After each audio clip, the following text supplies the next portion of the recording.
Hello. Good evening, everyone. My name is Jocelyn Wong. I am the Director of Community Engagement here at the Nantucket Historical Association. And tonight's talk, presented by Isabella Rosner, is part of the NHA's exhibition lecture series. It will examine Nantucket's embroidery history, including stories of the Nantucket School of Needlery, Erica Wilson, and contemporary Nantucket embroiderers, such as Susan Boardman. It will blend a personal experience with historical narratives, tracing how a summer internship at the NHA led to a career in textile history. So for that reason, I welcome my colleague, Mary LaCourciere, who was Isabella's internship supervisor, to introduce our speaker tonight.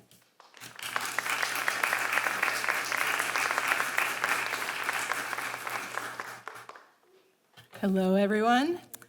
A few years ago, I had this idea of including in the NHA publication Historic Nantucket a small section of Where Are They Now? And my thought was it would highlight interns, research fellows, and other people that have been involved with the organization. But I had a vested interest in this venture because my former intern had just received her PhD from King's College London, and I thought that everyone should know. That intern is our speaker today, Dr. Isabella Rosner. Isabella, yeah. It's huge. Isabella and I met in the summer of 2014 when she was attending Columbia University, and as I said, she was my intern at the 1800 House. Each intern has a summer project that is aligned with the department and also shares their interests that they shared with us on their application. Isabella was already on a textile path, and so we created a few projects for her that she would accomplish over the summer. All of these are still in my files, but her design of the Nantucket bicycle skirt is one that I may have to dust off because you're all going to want one. But little did I know that the real project that would have our focus for the rest of the summer was about to change, skirt and all. Most discoveries happen through simple conversations, as did Isabella and my conversation and discovery of the Nantucket Needlery. This was something I had never heard anything about, and in a conversation with Jack and Suzanne Gardner over a letterpress block that he had given me with the Nantucket Needlery logo, the whole world changed and opened up to us. But I'm going to let Isabella tell you that story. Dr. Isabella Rosner is a textile historian who specializes in the study of material culture from the 17th to 19th century with a focus on schoolgirl samplers. She is a curator of the Royal School of Needlework, a research associate at Witney Antiques. She was named a New Generation Thinker by the BBC in 2023. She is a published author of many articles and has published her first book called Stitching Freedom. She is the writer, producer, and host of the So What podcast with close to 90 episodes. Her podcasts and social media outlets total over 80,000 followers. Isabella has used all of these platforms to take what I think is safe to consider a topic that would be for a specific demographic and has, with her own brand of enthusiasm, curiosity, and thirst for history, has introduced historic needlework to an entirely new audience of all ages, making it relevant, meaningful, and making it matter. Her skills as a researcher keep all the content true and teaches us all along the way. And by the way, that PhD, Quaker Women's Needlery, which happened here. Her time here at the NHA did influence her trajectory, and that is something I am humbled by, and as an organization we can be proud of. It is easy to forget, with the busyness of the summer season, that what we share here matters. The history of the island and the history that is happening every day makes lasting impressions of all who enter for a day or for a time. All of us here today, whether we are members, friends, or staff, all play a role as we engage with the world as it comes across this bow. It is my honor to introduce today my former intern, my colleague, and my friend, Dr. Isabella Rosner.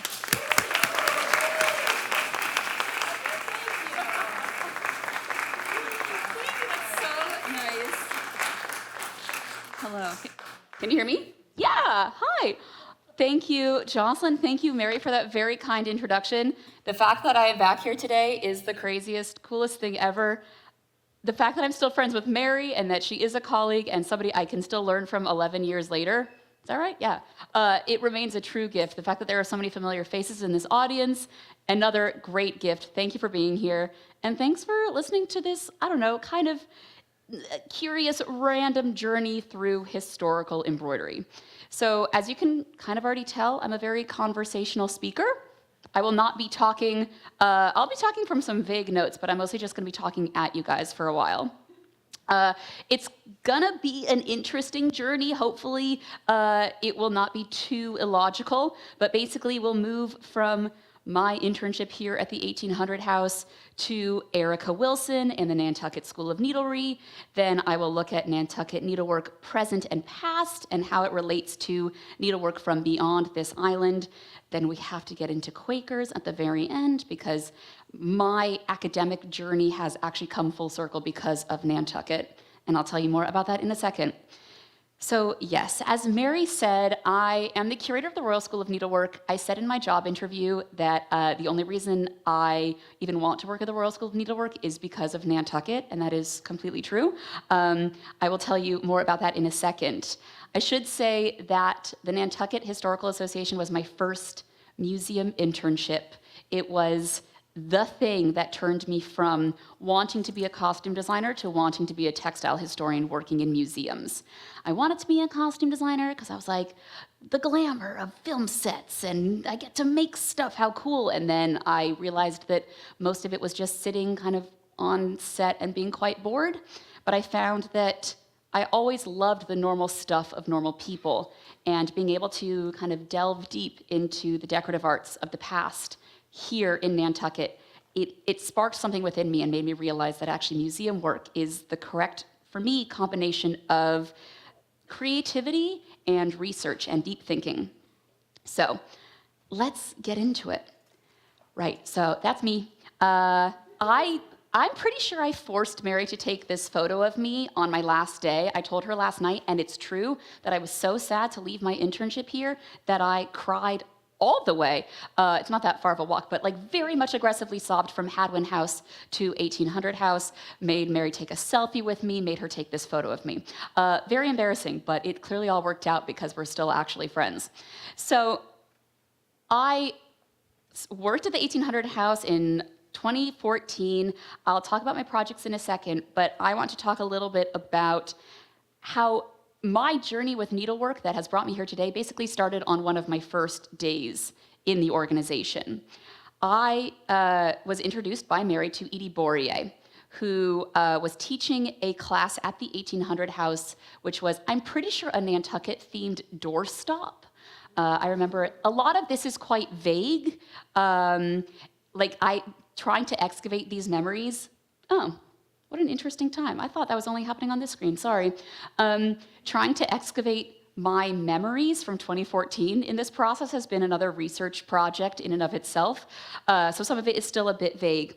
But basically, I remember meeting Edie and sitting in on one of her needlepoint classes. She was teaching this class that showed a Nantucket house with a picket fence and hydrangeas. And even in that first class, I was like, oh, something big is happening in my brain. I sat there and watched her tell her students about how all of the cross stitches need to face the same direction and how you probably shouldn't have a knot in your thread when you're starting your needlepoint because then it'll create bulk. And kind of if you leave the tail, it'll kind of get woven in. Up until this point, I had done a lot of stitching by myself, kind of mostly self-taught, and I was just kind of vibing. I didn't know what was going on. So to be able to watch somebody who I realized was truly, I didn't understand this at the beginning, but she was truly an expert in her craft. To be able to watch her teach that to people and to teach me in the process was very meaningful. She told me something on one of my first days that is truly the number one reason I am here today and I do what I do. And it is that she told me what a sampler is. I am now a complete sampler freak. That is my that's kind of my in into the world of historic embroidery. For those who don't know, a sampler is a two-dimensional stitching exercise.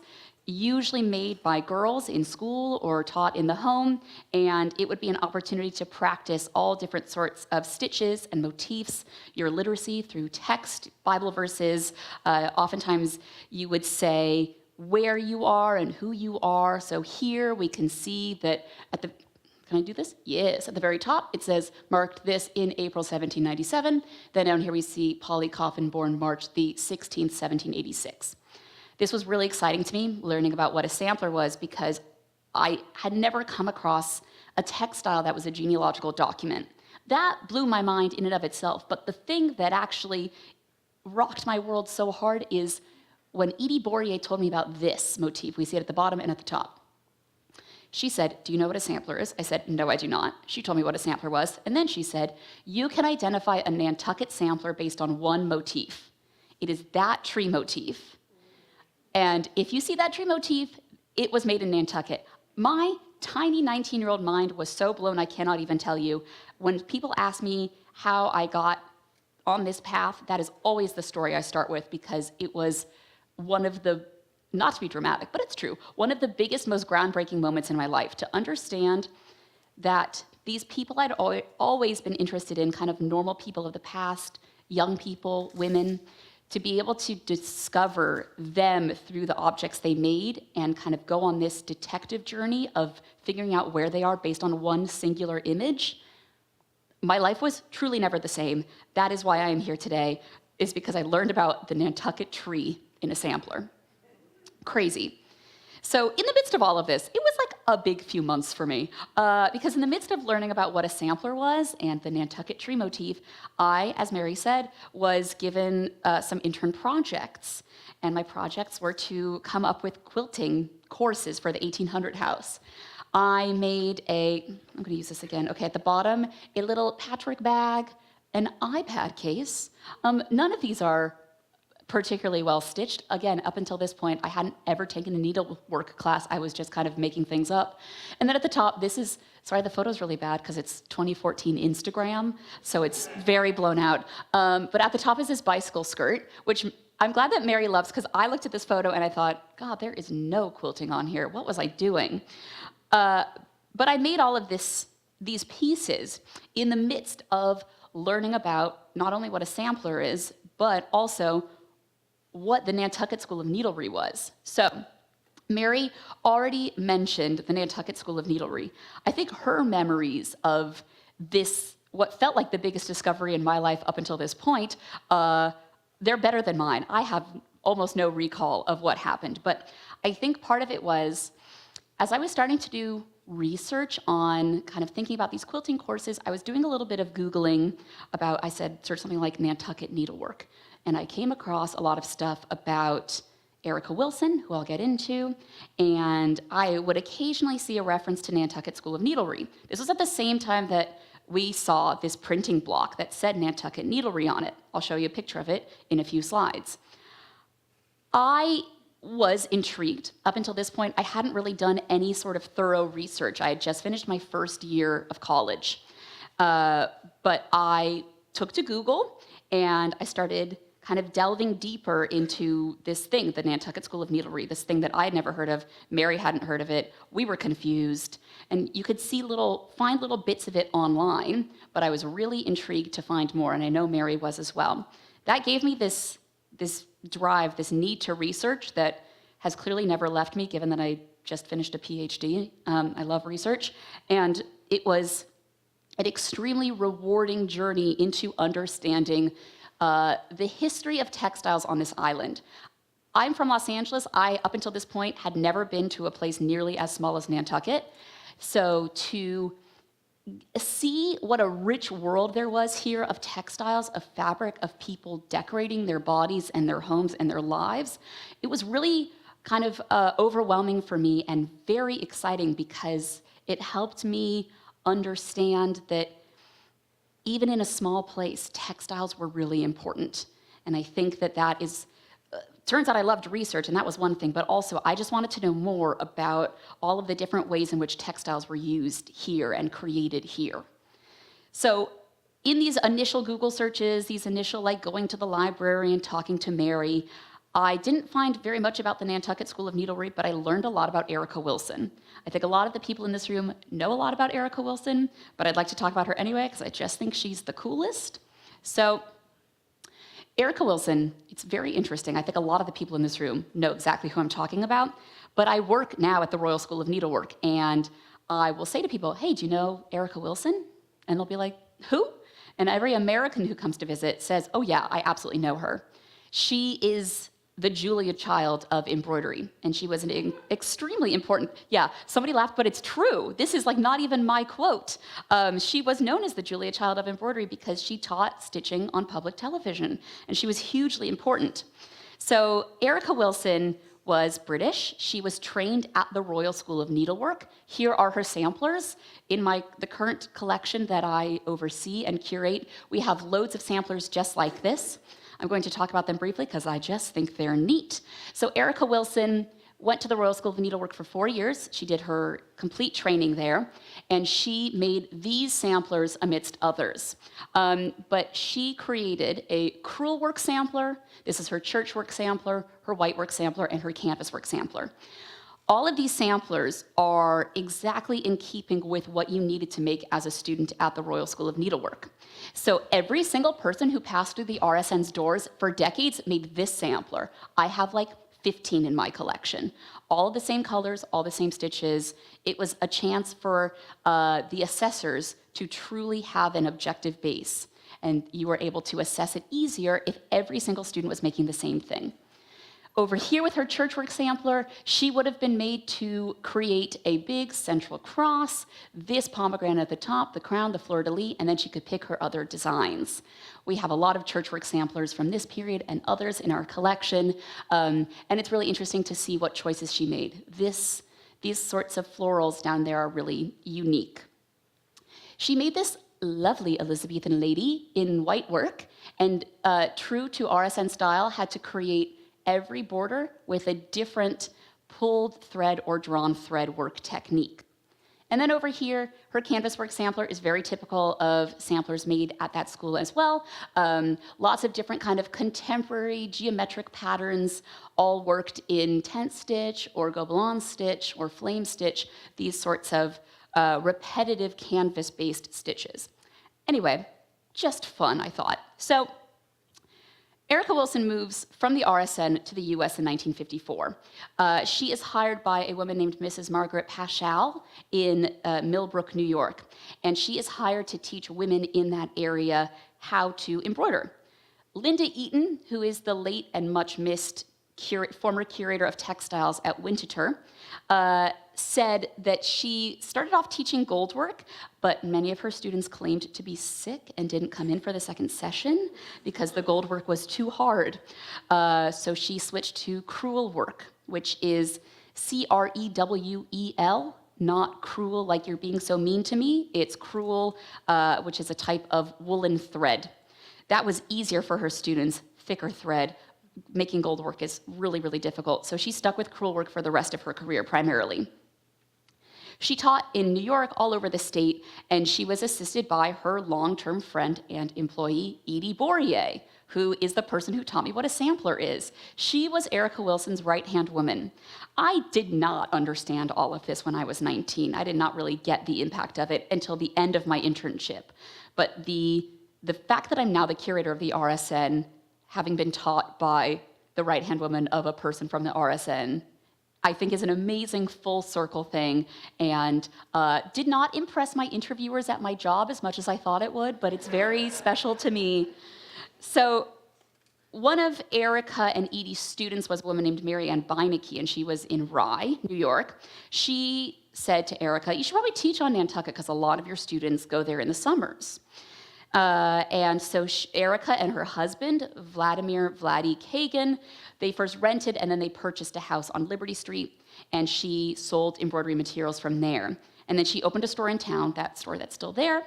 And the schedule in the summers was that lectures and demonstrations were held in Erica's house in the morning, and then the group would divide in two in the afternoon, and half would go to Edie's house backyard and half would go to Erica's backyard, and there would be a whole stitching selection, a whole stitching brigade on the island. Erica Wilson is famous for her immense output. She's not only famous in Nantucket, but throughout the United States. She created kits and distance learning courses. She wrote 21 books. She created a TV show on WGBH in Boston, public television. She operated a shop in New York. She ran embroidery tours and cruises and all sorts of things. And there's a quote from Linda Eaton, the curator at Winterthur, that I think sums her up really well.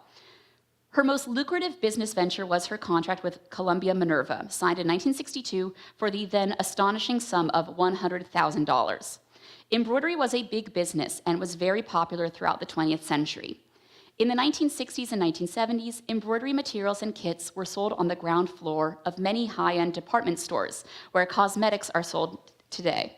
Erica's newsletter, The Creative Needle, had a readership of 300,000. So I think we know on this island that Erica Wilson is a big deal, but it took me quite a long time to understand how incredibly important her impact was throughout the country. So to have even a distant connection with her, as I kind of understood that over the course of years, continued to really blow my mind.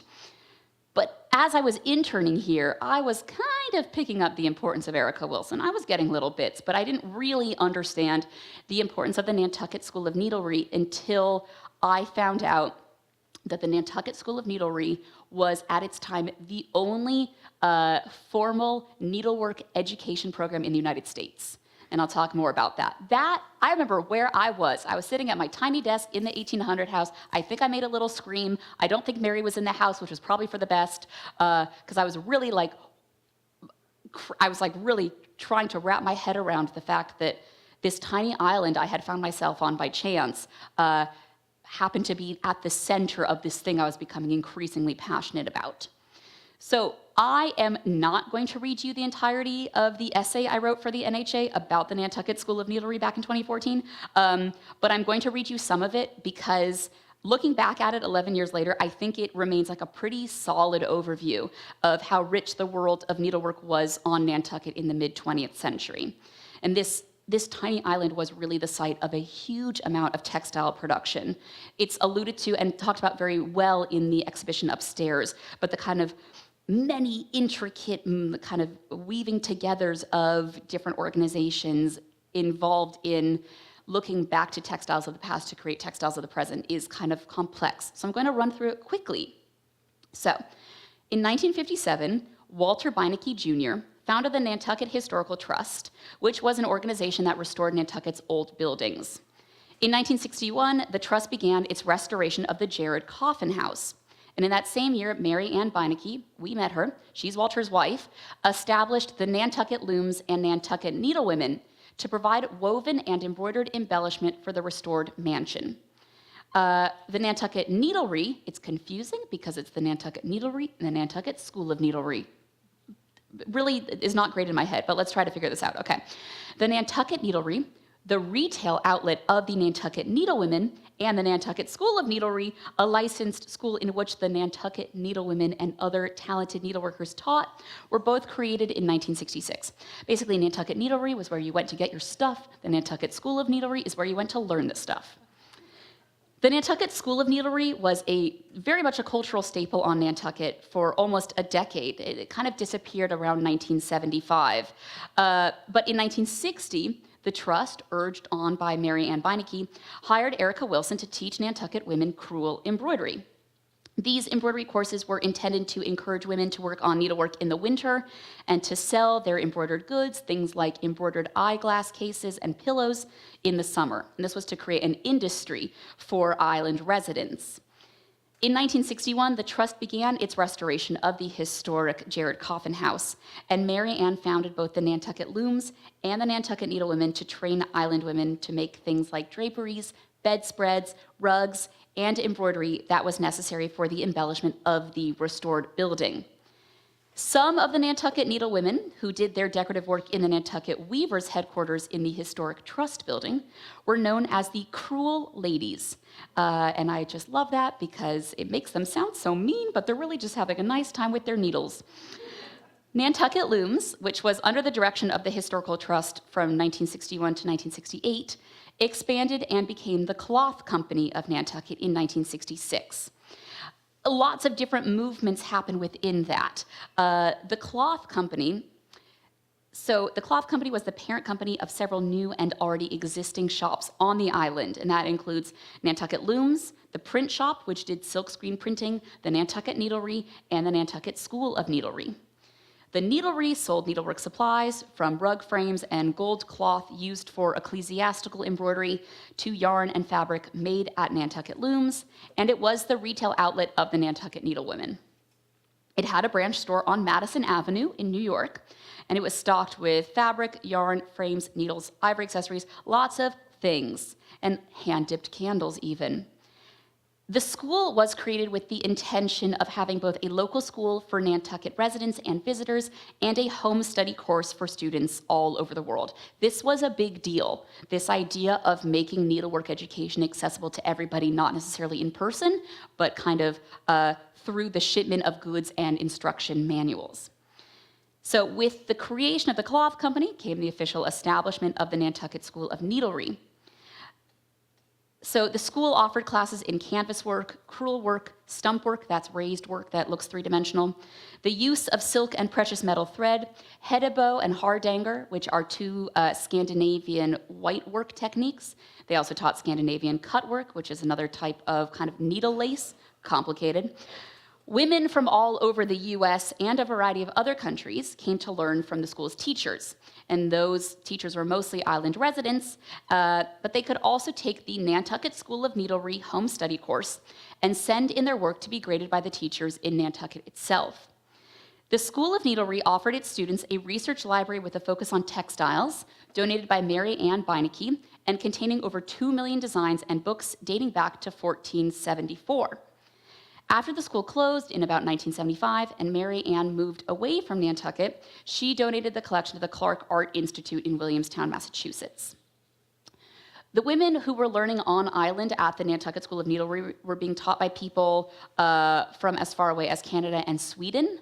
And they even offered, this is really like me promoting the Nantucket School of Needlery, but I stand by it because I just think it's so cool. The school offered several years of scholarship courses for girls in high school and adults who needed money to attend the courses as well. And it was basically an opportunity to train girls to become needlework teachers, to then further kind of keep alive these traditional handicraft techniques. So, after 3 years of preparation, the Nantucket School of Needlery released its home study extension course in 1969. Students wrote in and they received a kit containing thread, directions, color cards, and a photocopy of stitches sewn by teachers at the school. Students would then send back their stitches and a small project that involved the stitches they had learned. The school was licensed as a correspondence school by the Department of Education of the Commonwealth of Massachusetts.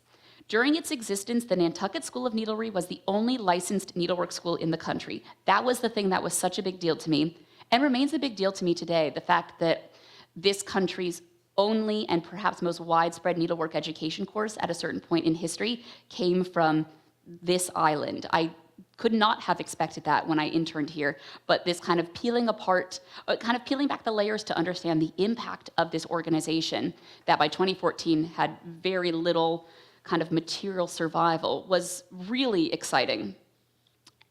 In this 2014 essay, I ended it very dramatically, and I basically said, in the 1960s and 70s, incited by the renovation of the Jethro Coffin House, needlework took hold of Nantucket's residents and visitors.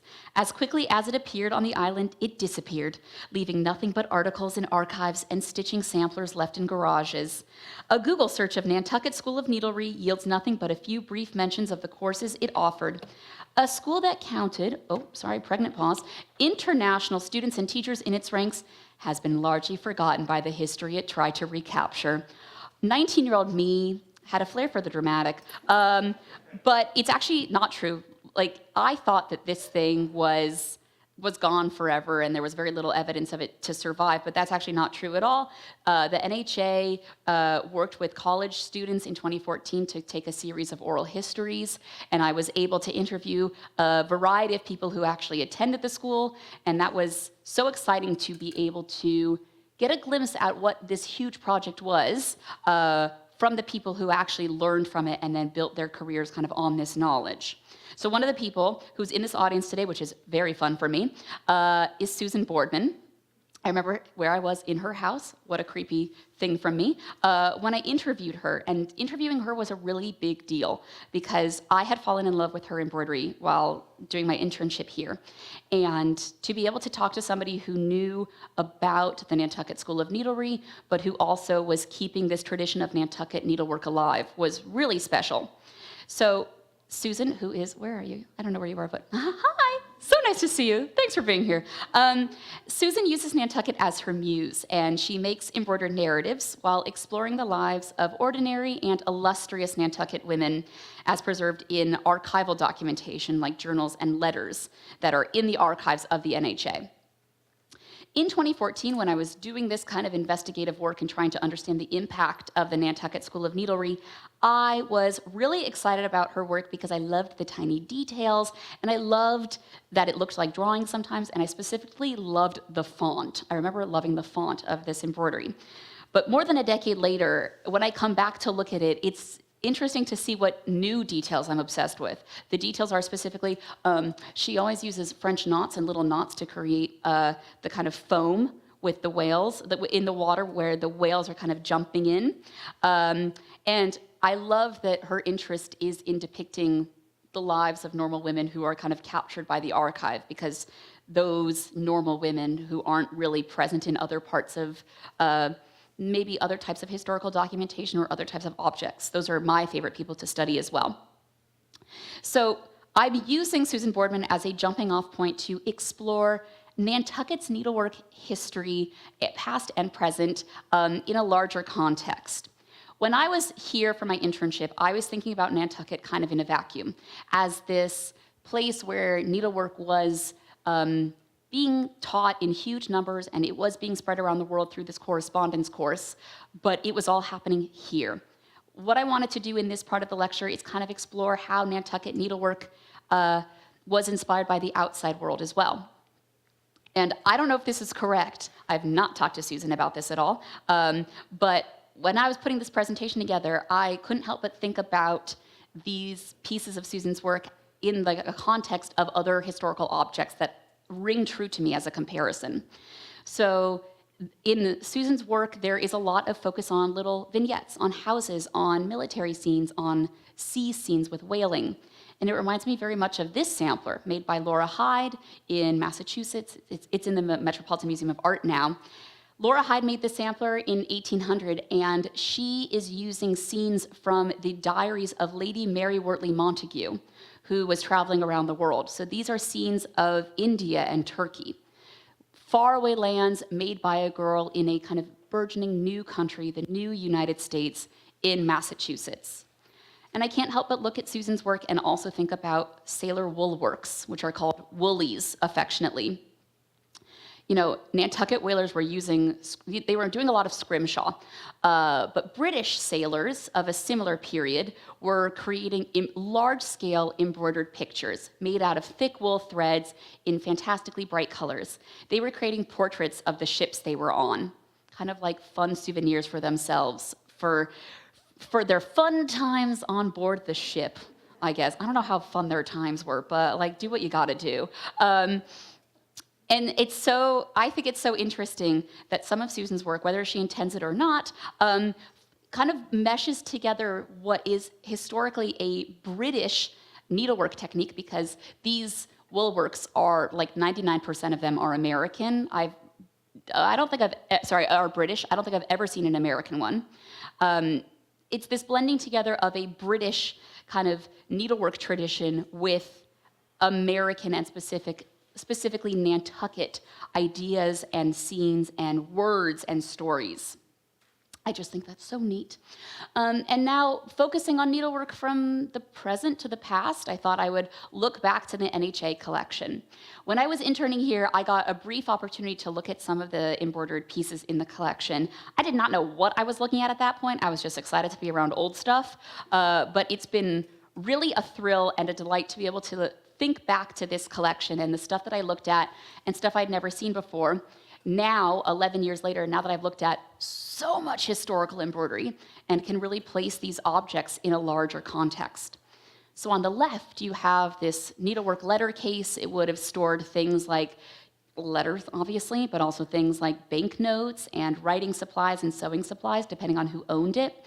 And it's similar to many, many hundreds and even thousands of surviving pocketbooks from this period, from all of the colonies in early America and from kind of like the entire eastern seaboard. It involves this type of stitching called Irish stitch or flame stitch or bargello work, which looks like funky zigzags. I think people think it looks like Missoni, you know, very, very 1970s, but actually this design has been around since, I think, the 14th century.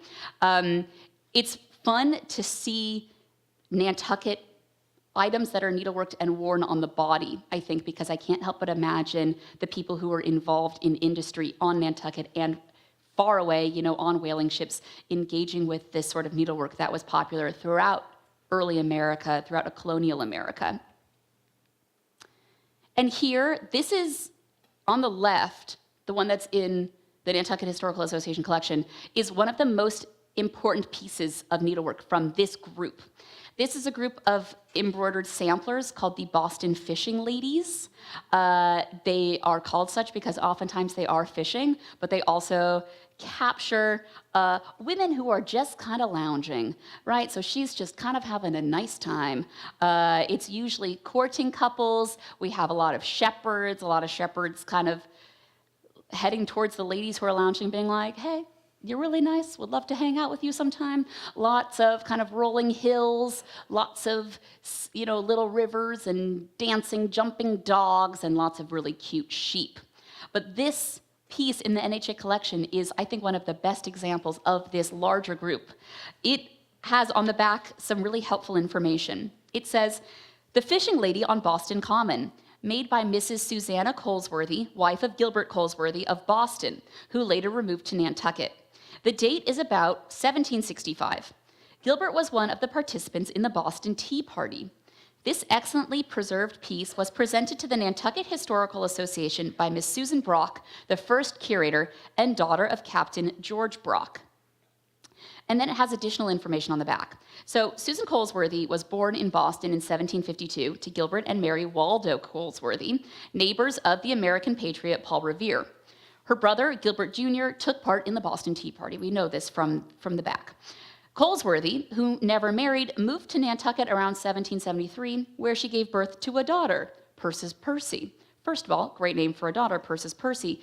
But I find it interesting that, of course, this piece was made in Boston, but has ended up here through a woman who went to this faraway island to have a child out of wedlock. Isn't that, I don't really know what to make of that, but I think that's so interesting that even though Susan Colesworthy changes her life completely and moves to a whole different place, this work of her hands and the work of her childhood education stays with us and kind of connects Nantucket to the rest of Massachusetts, to Boston and the needlework traditions that are happening there. Another piece from the collection on the left, she's Temperance, and I think it's similar to pieces like the one on the right, the Shepherdess of the Alps. Upstairs in the exhibition, you'll see a mourning silkwork picture from about 1800, and this is part of a similar large, widespread trend of girls who have finished making their samplers, moving on to making silkwork pictures. This is an opportunity to show that you are engaging with literature of the period or print sources, because these embroideries were taken from various kind of engravings. It was a way to show that you were engaging with painting and textile, because all of these scenes, everybody realized that it's really hard to embroider faces, arms, hands, necks. They just didn't do it. They had a professional painter paint those parts, and then they embroidered around them. What's interesting about this piece in the collection, I think, is that it shows temperance. Quakers, who were an incredibly important part of the history of this island, were indeed practicing temperance. They did not drink by this point in time. So my assumption, and I think it's correct, is that this would have been the work of one of Nantucket's many Quaker schoolgirls. I think it's interesting that it falls into this world, this very widespread world. It's happening in America and the UK, of these silkwork pictures made out of lustrous silk threads, very painterly, but it's a uniquely Quaker take. And this is now my opportunity to turn to Quakers. it's been really interesting thinking about Quakers and realizing, I did not think about this until the final year of my PhD, that my first kind of interaction with Quakers ever in my life was on this island. I am from Los Angeles. There is nary a Quaker in sight. But I remember as part of the internship, we came to the Nantucket Friends Meeting House and saw what it was like. And I had heard of Quakers in like a Quaker oatmeal man sense, but I hadn't really understood that they were people and what they stood for. So many years later, when was this? 2023, when I was finishing my PhD, so 9 years after this internship, I am thinking about Quaker samplers because my PhD, as Mary said, was on Quaker needlework, waxwork, and shellwork. And all of a sudden I'm like, oh my God, Nantucket. That's maybe where this all started, my interest in Quakers. Whether or not I realized it, this was my first brush with Quakerism. So you can see that Quakerism not only in that temperance silkwork picture, but also in many, many pieces of needlework that survive from this island. The sampler on the left here is on display in the exhibition. I was very excited to see her. And she has my beloved, our beloved now, Nantucket trees. She tells us that she was at the Friends School in Nantucket. And she tells us a lot about herself. Mary Starbuck, born the 10th month. They do not say month names in the Latin language, basically. They don't say October or November or December. They say months as numbers. And she finished the sampler in the 12th year of her age, 1808. Mary Starbuck makes an incredibly Quaker sampler with things like these kind of baskets, pairs of dogs, this sort of strawberry border. All of this is very in keeping with Quaker sampler making. Same here with Sarah B. Hussey. She makes a type of sampler that is immediately recognizably Quaker.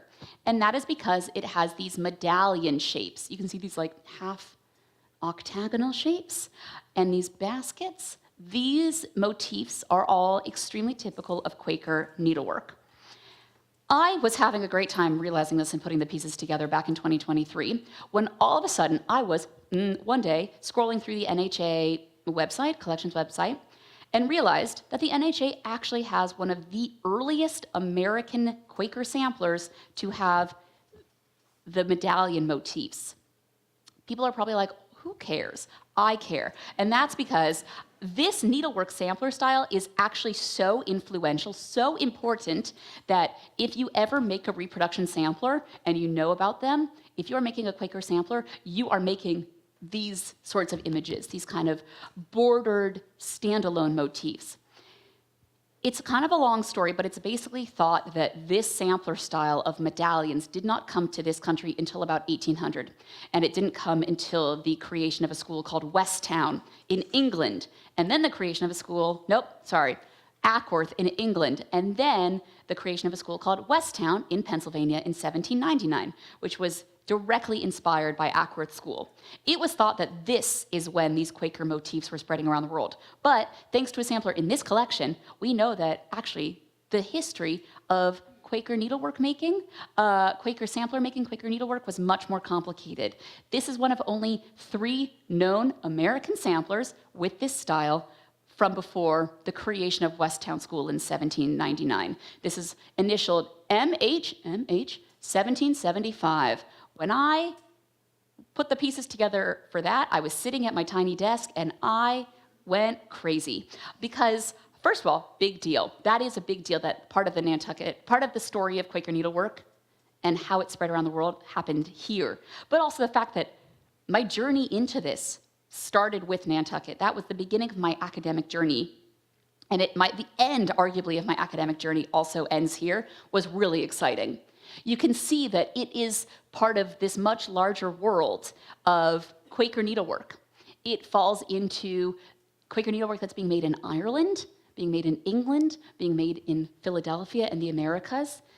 Nantucket needlework, this has been a really weird journey through space and time, but I'm hoping that what is clear throughout this presentation is Nantucket needlework has always been extremely rich and varied, but it also is part of this larger world. This place was the site of so much textile production and textile love and interest, and that even though it's far out to sea and feels isolated sometimes, it actually is part of this very vast, it's an important player in this very vast world of needlework. And thanks for listening to my kind of strange ramble. I'm done now.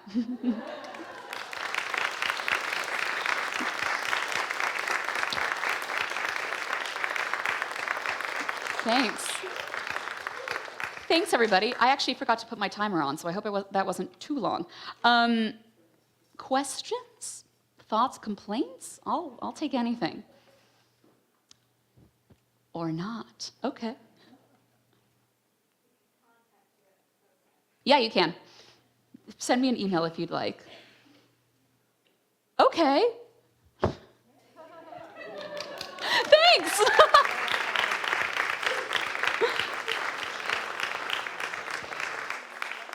I don't think I've ever stunned everybody into silence before. That's hopefully in like a, wow, so much cool stuff way, and not in like a, that was the worst thing I've ever seen way. But thanks for listening. Oh, okay, yes, hi.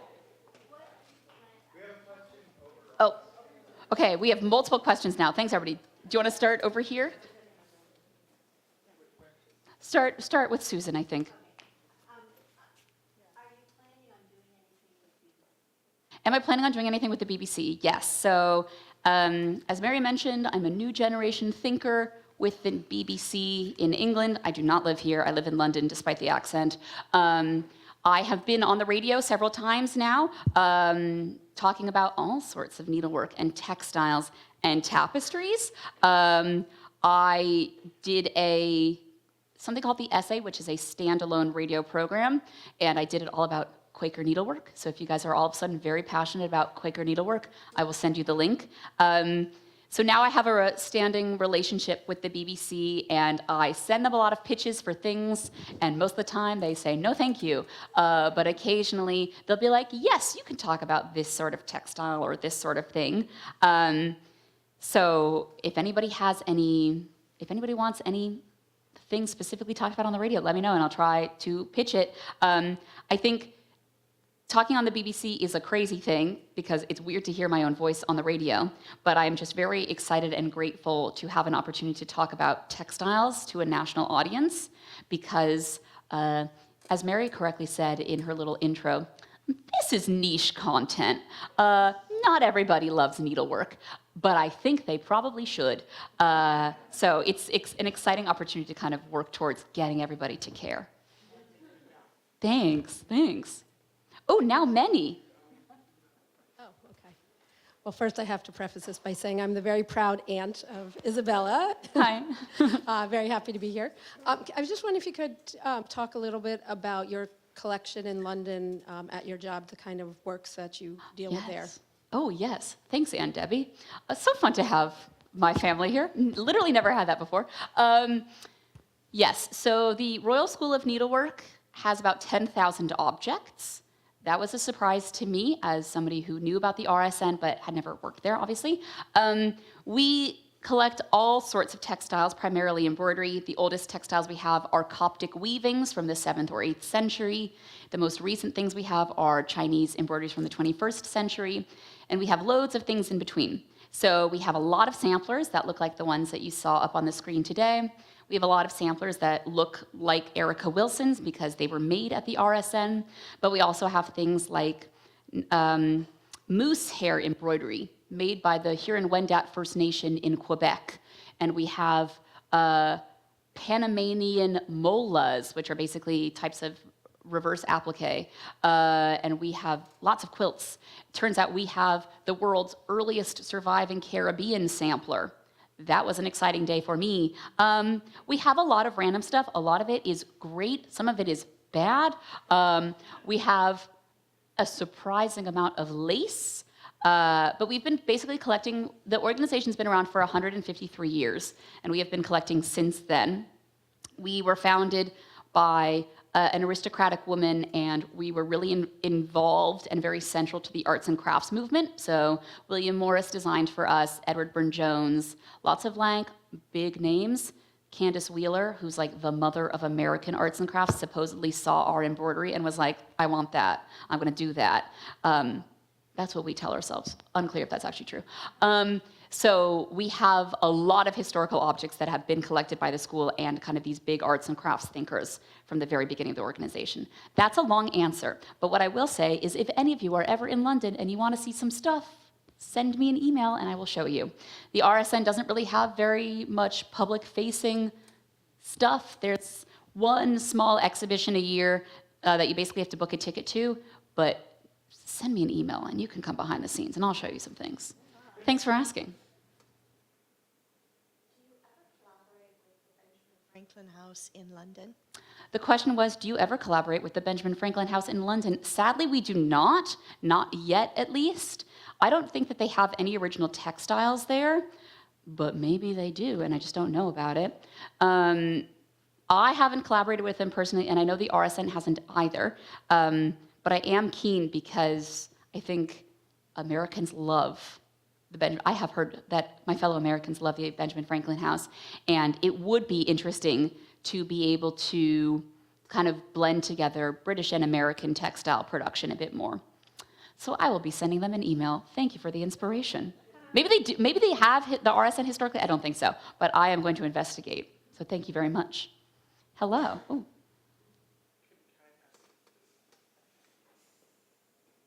Booming voice. Are you currently collecting and how do you choose current works for the collection? We are always collecting. We are, at least in the UK, one of the only kind of textile collections that is actively collecting. I get a lot of emails. I get offered a lot of 20th century lace tablecloths, napkins, pillowcases, and we already have an immense amount of that, so I have to say thank you, but no thank you. I choose what enters the collection based on this idea of creating as encyclopedic as possible a collection. So we are looking for objects that, one, we can fit into our space, because even though we're in a palace, we're in Hampton Court Palace, space is limited, and so I can't take like huge, gigantic stuff.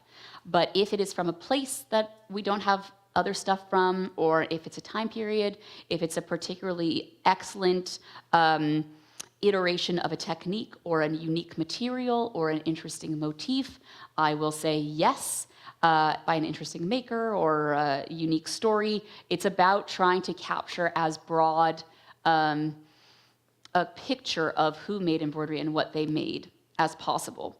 I get a lot of requests to give me lace and whitework embroidery because I think our grandmothers and great-grandmothers and mothers created a lot of that, and now it's not so fashionable, and we don't want it to go to the thrift store.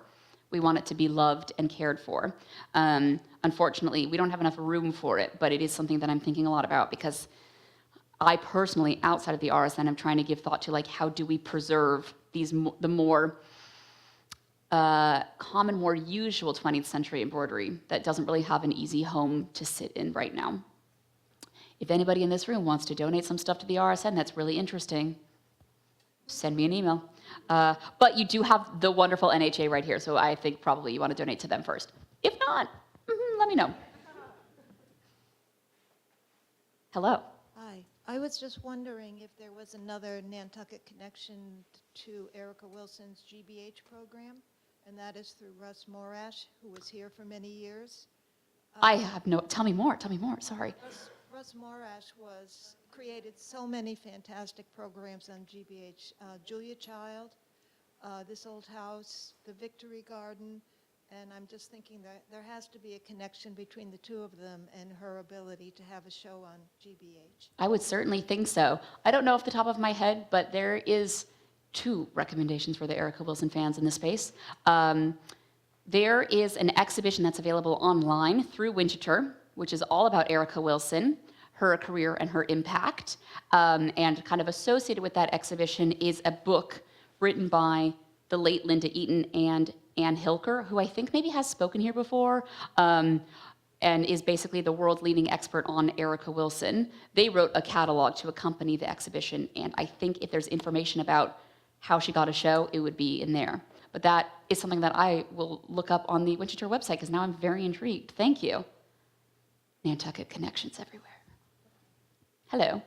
You'll find this interesting. I went to West Ah! and I have collected multiple samplers from, the earliest one is 1800, all the way through about 1818.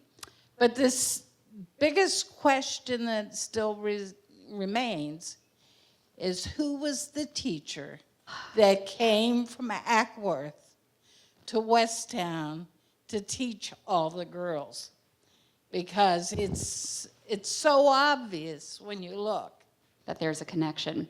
Okay, so for the people in this space who do not roll deep in the world of Quaker needlework, I will give you some context. So Westtown School, founded in Westtown, Pennsylvania, 1799. So the fact that you have samplers from 1800 to 1818 is so prime time. And Westtown samplers are very beautiful and highly collectible. They look like this. So the one on the right is a Westtown sampler, and they look almost identical to the samplers that are being made in England at this Quaker school called Ackworth School, which was founded 20 years earlier. The mysteries around these specific Quaker motifs are many and deep and frustrating, and I have been in the trenches with a few other people trying to figure out what's happening here. Still can't figure it out. Have some theories. I think the general thought is that motifs in the world of Quakerism for Westtown School and Ackworth are spreading. Oh, I'm sorry, I spelled Metropolitan Museum of Art wrong. Sorry. They are spreading via people like Rebecca Jones, Metropolitan Museum of Art. Very good. Rebecca Jones is a Quaker who is in Philadelphia, and she goes and she is a minister all over the world, specifically in the British Isles. She goes away for 4 years, and she gets a lot of gifts. And she visits Ackworth, and she visits all of these different Quaker schools, and everybody's just giving her stuff. These girls who are making samplers are like, we love you, take a sampler. Would you like a nutmeg grater? How about a pinball? She comes back with all these textiles and all these different fun other objects. And I think that Rebecca Jones is probably at the heart of this movement.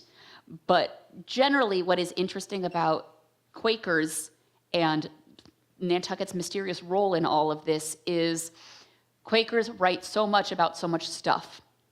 Anybody who's ever looked at Quakers will know that they just love to write about the punishments that they've undergone, and like them going into jail in the 17th century, and don't wear fringe, and your aprons better be green, and only use these woods. Lots of really intense details about how to live as a Quaker, but they're never ever writing about needlework. And that was at the center of my PhD thesis. I was trying to understand why that was happening.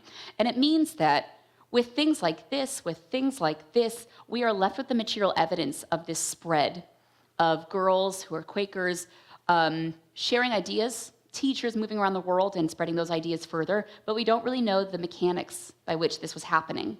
Similar to the Quaker needlework in this collection generally, we have a lot of information about whose school, when, who was teaching there, but like where did those people get that information?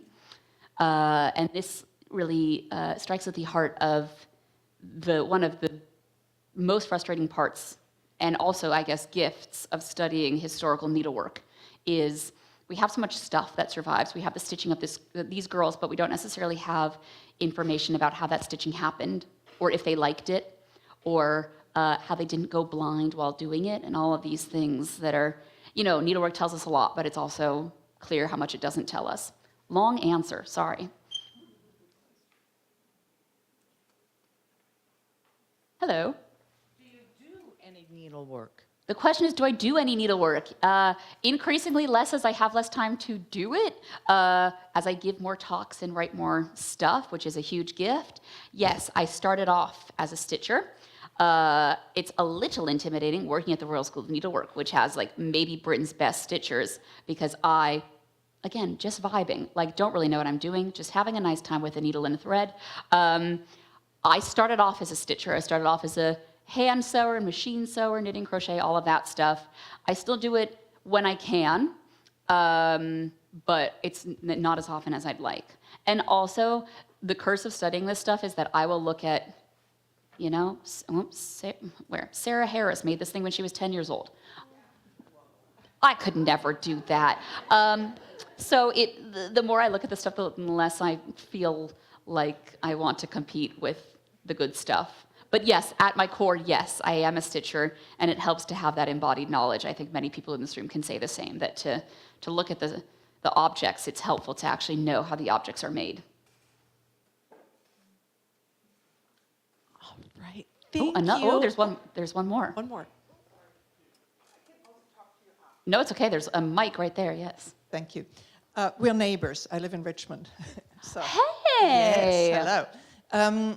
Quick question. I am actually interested in a slightly different aspect of the work you're doing, which is, and Candace Wheeler gets into that, because it has to do with the question of work for women, which was her aspect, and also the Royal School of Needlework's idea, that it was not proper for ladies to go to work. Oh, right? yeah. So do you think it's a myth? Do I think this idea of going in, like, do I think that needlework is an exception to the rule? Is that basically the question? The idea then was that in the late 19th century, women of a certain class were not able to work. Oh, I see. We're not going right? to work. And so that was Candace Wheeler's thing, that she said, you know, there were a lot of widows from the Civil War, and then women could go to work. But this is sort of the background of that. What I'm asking you is, if emancipation in the 70s in Erica Wilson and the downfall, in a way, of needlework, if that has to do with the emancipation of women. How interesting. Oh, that's a really hard question. And I think it's one that doesn't have an easy answer, because I think that's one of several aspects, maybe, about why needlework is becoming so very popular in the 60s and 70s. I think part of it is there's a certain amount of, trying to co-opt the women leaving the home, but also women being empowered by the traditional homemaking that comes with needlework. I think that's part of it. I think it's also material availability. Things are becoming really cheap, and Erica Wilson is selling kits in stores, and so are many other people, and this is a group of people who were taught to embroider in school, and they have a lot of material access and a lot of knowledge, so I think there is a certain amount of just knowing those skills and wanting to use them and decorate the home. I think, tricky. Basically, one of my thoughts on the history of needlework generally is, I think it's so interesting that people, up until the 20th, we today, I think, some people look at embroidery of the past up until the 20th century and say, so feminist, those women are doing their own thing and they're artists. And others will say, so anti-feminist, those women were forced to do this thing. And what the reality is we have no idea, because the people up until, the 20th century were operating in a world that feminism was not a framework they were thinking about, but also more importantly, we don't know how they felt when they were making this. And one of the things that I find interesting about the period that you are interested in, that I'm also interested in with Erica Wilson and all of this stuff, is, again, like in previous centuries, there's all this making, but very little discourse about how people are feeling while making it. And I think it makes it hard to figure out why everybody's getting on board, because I have a feeling that individuals have different responses and different reasons, but then society has there's a larger societal reason why it's happening, and I think that the emancipation and women moving into the workplace is only one of many reasons. That was a long and vague answer, but that's a great question that will make me think for a long time, so thank you. Complex. Okay, thanks everybody.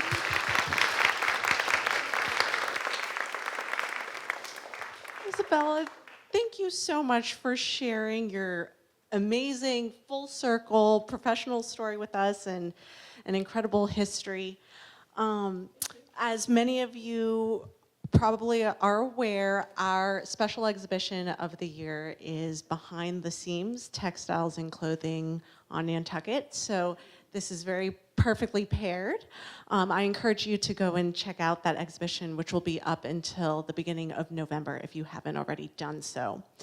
Our next lecture will take place next Tuesday at 5:30 back here at the Whaling Museum. Michael Harrison, our NHA Chief Curator and Obed Macy Research Chair, We'll be talking about Shipwreck and Scrimshaw, the 1846 Earl of Eglinton disaster and the Ewer Tooth, a recent acquisition of the NHA. Thank you to our NHA members and patrons like you all for making this lecture series possible. And finally, thank you, Isabella, for coming from London to speak to us tonight.